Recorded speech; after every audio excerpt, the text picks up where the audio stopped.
Welcome everybody, and today we're taking a look at another film in the Universal Horror Monsters and Curiosities box set, and it is 1940's The Invisible Man Returns. So this is directed by Joe May, who in the same year as this also did The House of Seven Gables, or The Seven Gables, which is a really rather decent melodrama, I believe it was. And yeah, this is a horror science fiction film clocking in at 81 minutes long. Stars again the likes of Cedric Hardwicke, who we've talked about already in this box set with The Ghost of Frankenstein. But you've also got Vincent Price, who was in numerous 1940s efforts that are some of my favourites from him, like Laura, Leave Her to Heaven, the 1948 version of The Three Musketeers, Dragonwyck, and also The House of the Seven Gables. Obviously, more well known for his horror films outside of all of those ones, but yeah, he was also prolific as a more dramatic actor in the 1940s, for instance. You also got the likes of Nan Gray, who was also in the likes of Dracula's Daughter, which is, as far as I'm concerned, highly underrated as far as Dracula films go, as well as The House of the Seven Gables as well.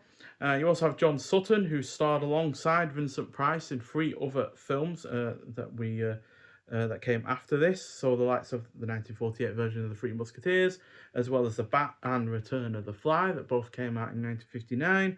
And finally, you got the likes of Alan Napier, who I've seen in 18 other films. He was also in The House of the Seven Gables, as well as The Uninvited, Isle of the Dead, and House of Horrors, all three horror films as well.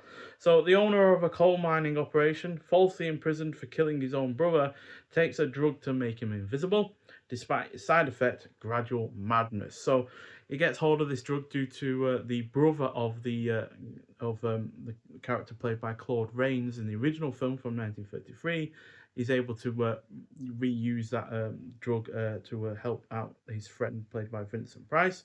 So although the sequel to that 1933 original film isn't quite as fun or entertaining, while definitely feeling more like a thriller than an outright horror film, it is nonetheless still a worthy follow-up. So it feels like more like a thriller because there is a murder mystery to it. Because if um, Vincent Price's character didn't kill his brother, who did? And that is basically the main gist of the plot. Vincent Price, though, is really good in the lead role. And yeah, it's mainly due to his voice, because obviously for most of the time he's not on the screen itself. He's either behind a lot of bandages to show that there is actually someone there, or invisible, and therefore it's mainly his voice that needs to do the acting. And that was one of the great parts of the original, was Claude Rains with his voice in that film. And yeah, that's much the case with this one, because Vincent Price's voice is obviously quite iconic. It's not as iconic as it would be eventually, later in his career, but it still is a really, really strong voice, which is necessary for the role. The special effects are more refined than before, while still being impressive for the time, given they're 86 years old now. You've got the score, which is solid. It is well paced. The plot is engrossing, and though not quite as entertaining as the first film, it is still nonetheless enjoyable. It's no way near as comedic as that first film, which I think is one of the great strengths of that film itself, is how funny it actually is. But this is still, like I said, a worthy follow-up, and gets a 3.5 out of 5. So this is one of three films in part of the Invisible series.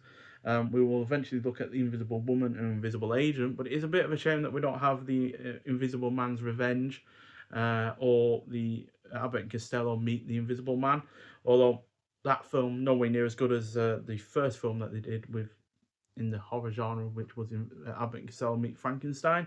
As one of the big letdowns with that Invisible Man film that they did is the fact that Vincent Price, who had a cameo in the Frankenstein one at the end, didn't redo that role in the actual main film itself. So that was a big misstep. I'm not sure why, maybe scheduling conflicts, but yeah, it's a great shame that Vincent Price wasn't able to show off his comedic chops alongside Abbott and Costello. But yeah, this film is in the 133:1 aspect ratio, black and white, 2.0 DTS HD MA audio, 1080p presentation. It looks and sounds perfectly good. English language soundtrack, as well as English subtitles as well. So yeah, it's a decent enough film, but yeah, it's not the best of the Invisible Man films, obviously, with the original being the best of them, but it's definitely my favourite of the sequels overall. So yeah, well worth seeking out if you haven't already, especially if you are a fan of Vincent Price, as I am. I own a great many of his films in my collection now as a result of the likes of this box set and more. So yeah, it's well worth seeking out, especially if you were a fan of the first film. Just don't go expecting it to be as good as that original effort. As yeah, I don't think the direction is as strong as that first film. Certainly misses the likes of the talents of James Whale, who directed that original film. But still, the cast more than makes up for it, and the effects are still able to be still hold up for the most part as well. Nonetheless, so if you have seen The Invisible Man Returns, I'd like to hear your thoughts on it. But thank you for watching, and I'll see you in the next one. Bye.